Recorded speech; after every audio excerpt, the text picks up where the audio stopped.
Hi there guys, Neil at Italia Autos here. Welcome back to another video on my channel. Behind me we have this Alpha 145.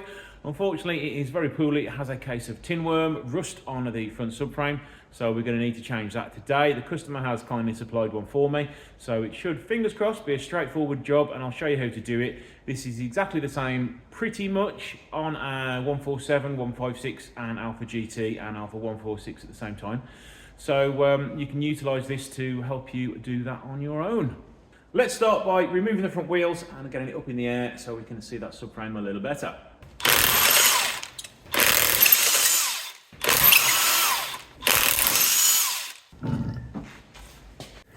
Before I get it up in the air, let's just show you how crusty that is there. Can't really see much more other than it does look very rusty from this side.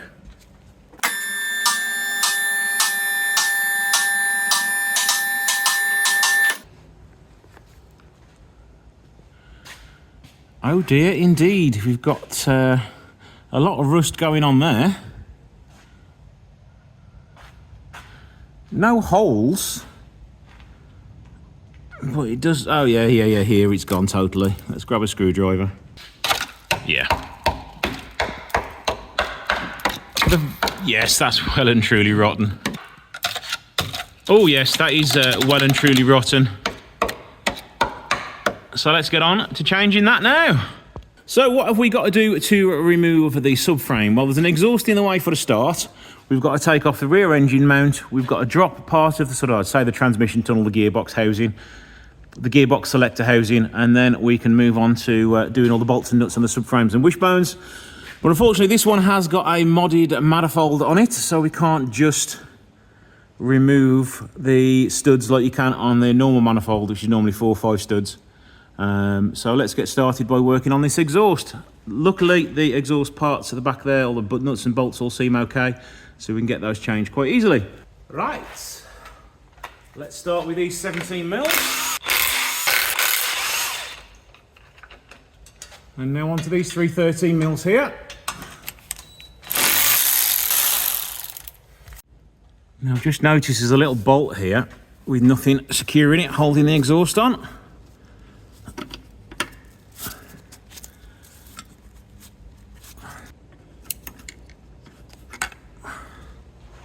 There we go. Now onto these front bolts on the manifold. I don't hold much hope for these actually coming off, but we'll try.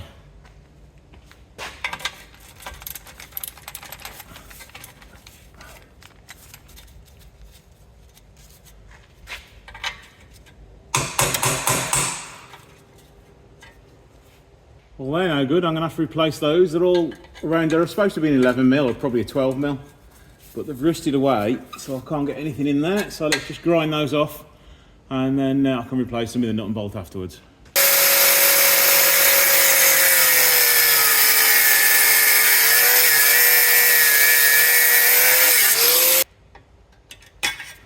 There we go. Didn't want to grind in too far, just so I didn't hit. Now this one isn't going to be as easy. Let's see if we can get something on that one there.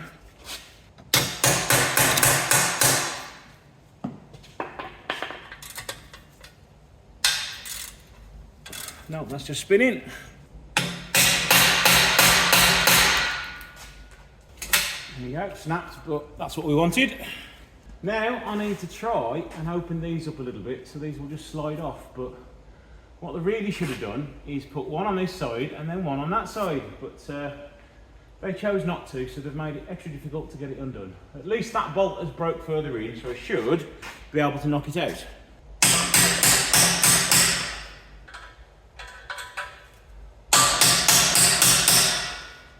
First jobs on a Monday morning are always great.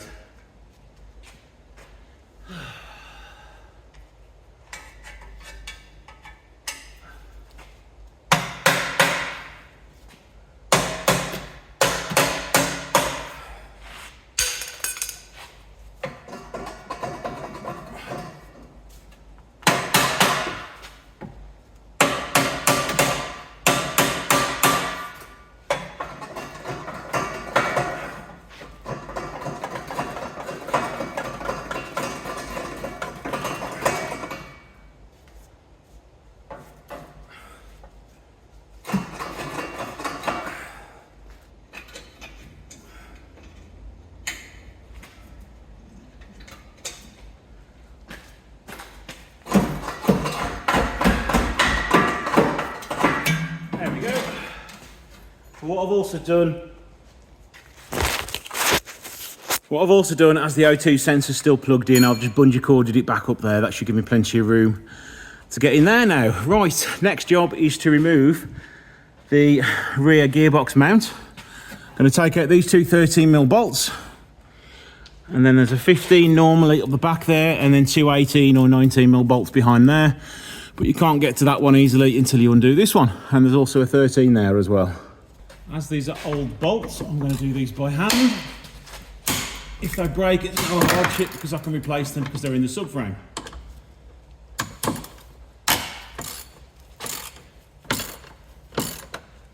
That's a bit loose, I can use my tool on it.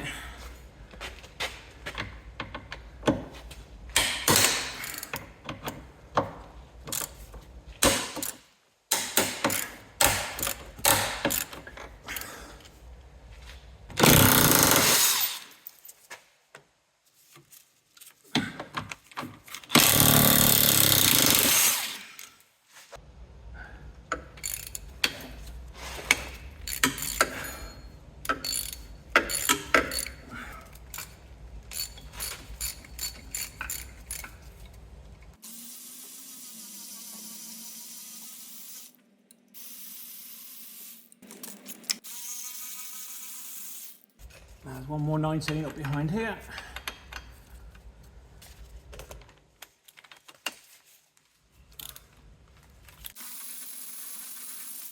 And now we've almost got access to the subframe, but there is one more thing to do. There's two 13mm here and two here, and then you need to undo about 6 13mm bolts holding on this centre tunnel. Once you've done that, drop it down a few inches, and then we can start undoing all the bolts on the subframe. So it's only gone down by about 2 inches because the transmission tunnel, when you remove all the bolts, sometimes the transmission tunnel can move backwards or move forwards because of the tension on the handbrake. The handbrake is off, but sometimes it will still move. So I've just, the back two, I've just undone them a little bit so it'll just drop down, and hopefully I've got enough room to get them out. And let's start undoing the subframe bolts now. Now these can be super difficult to undo. I have already started this one because yet again I forgot to hit record. If these do break, or are too rusted on, you can grind them off and order some new ones from places like Shop for Parts or Alpha Shop. Probably be a good idea when you do this to order some new bolts for here, and I would also do the wishbones at the same time.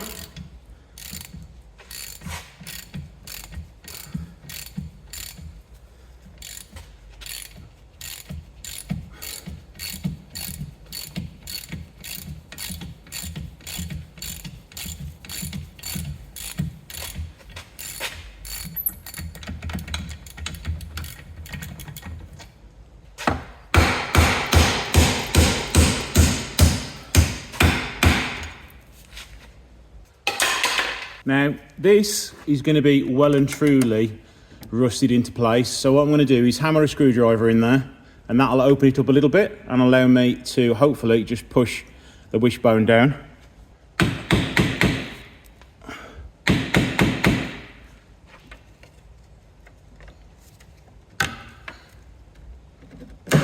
There we go, look, that's a little loose now. So when the subframe is all undone, this should just drop down. Or once it's down, give it a little tap with the hammer and it'll come off. And now it's onto the bolts on the subframe. You've got one there for the power steering rack, one on the opposite side. You've got an 18mm up here each side. And you've got a 19 or 18mm here, and then two 15s here, and they do look rather crusty. Now these are extremely tight and also prone to seizing and snapping when you take them off. Now you need to be very careful with them because they are in the power steering rack, and the power steering rack is made of aluminium. So if they snap, it's very hard to get the steel bolt out of them.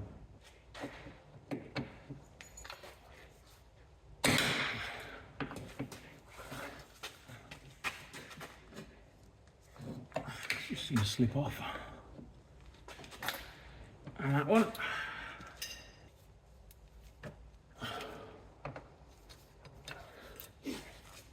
Probably going to regret this, but the breaker bar is just slipping off when I try and put tension on the nut. So I'm going to try with my impact gun and see if that gets it out. But the last thing I want to do is for it to slip and round off. like that. Again, like my last video, this is like a worst case scenario now.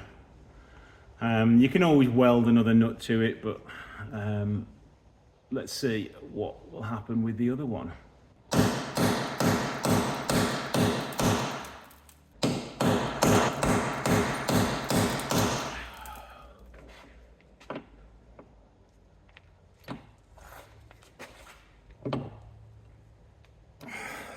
I'm going for a cup of tea because this is frustrating me at the minute. So let my battery charge up on my impact gun and join me in a second when hopefully I'm in a little bit of a better mood.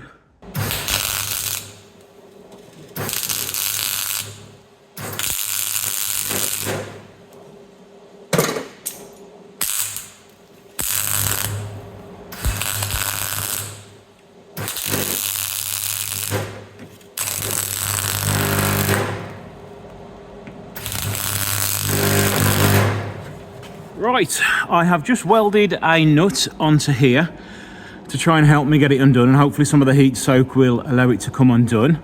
And I've also undone the 18mm bolts on the end of each side of the subframe. So now that's had a few minutes to cool down, let's see if this will come off. It'll probably just snap off no more, look. No, we're in luck.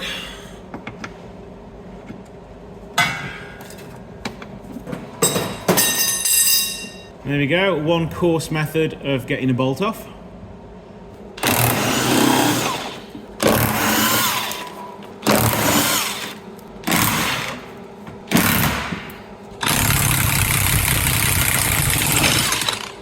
Right, they're out.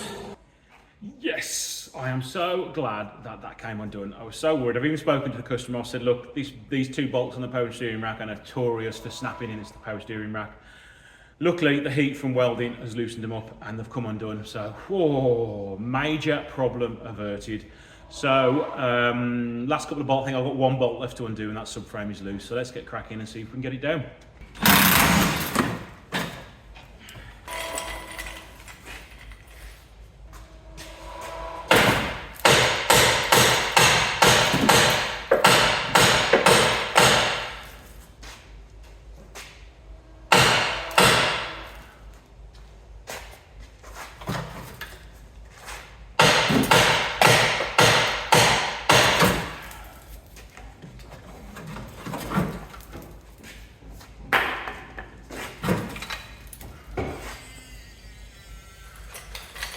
And there we go, one rotten subframe removed. Now the customer has requested that we use these wishbones again. Don't really want to, but that's the request, so let's use those again. Got to take the anti-roll bar off, swap that over to the subframe, and then once everything's swapped over, get that refitted.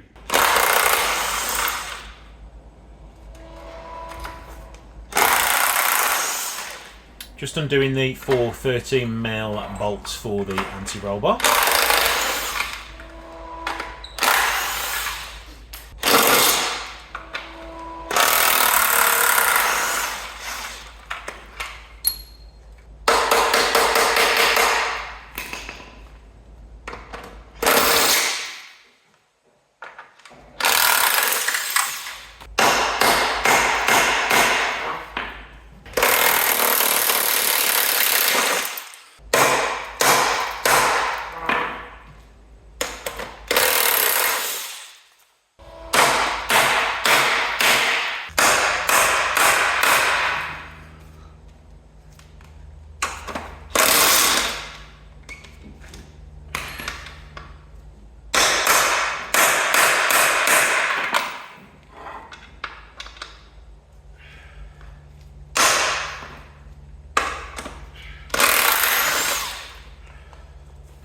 So guys, this is a prime example of why I don't like reusing wishbones, because the bolts half the time are no good and can't be reused again, and you can't get them out, so you have to spend about an hour faffing around trying to get your socket onto the end of the bolts just so you can reuse the wishbones. And really, 30 quid for a wishbone, 15 quid for the anti-roll bar links, and probably about 40 quid for a set of new bolts.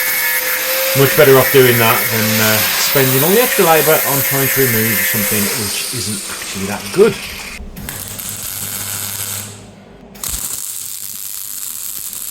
So as you can see here again, I've had to resort to welding to get the rusty nuts off. Get there in the end with it, and I managed to find a few spare used bolts to reinstall afterwards.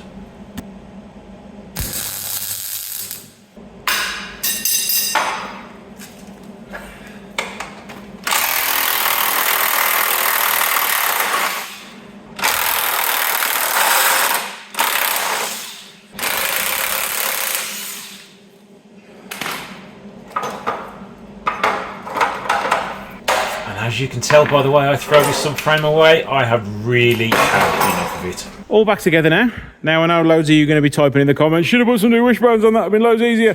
Yeah, customers request not to put any on. They are barely usable still. Personally, I would have put new ones on there, but I'm doing this as per the customer's request. I think I'd had enough of filming by now, so I never actually filmed half of me putting this subframe back up, but yeah. Just use my gearbox stand just to get it back into position and then put all the bolts back in.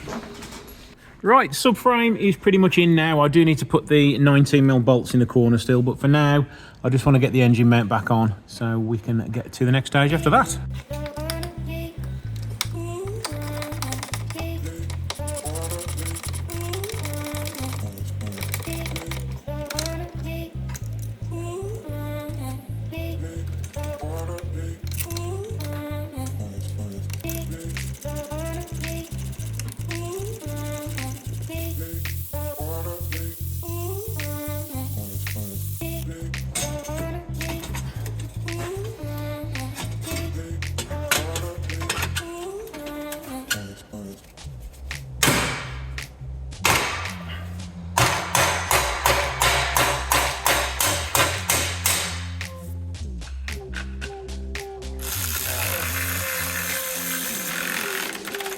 So there we go, we're all done, all buttoned up, all torqued up. What a pain in the backside that was. This has taken me 5 hours. It should normally take about 2 hours, really, 2.5 hours. But with everything being seized, broken, snapped, everything, it's taken me a lot longer. So let's get it down and make sure it runs all right.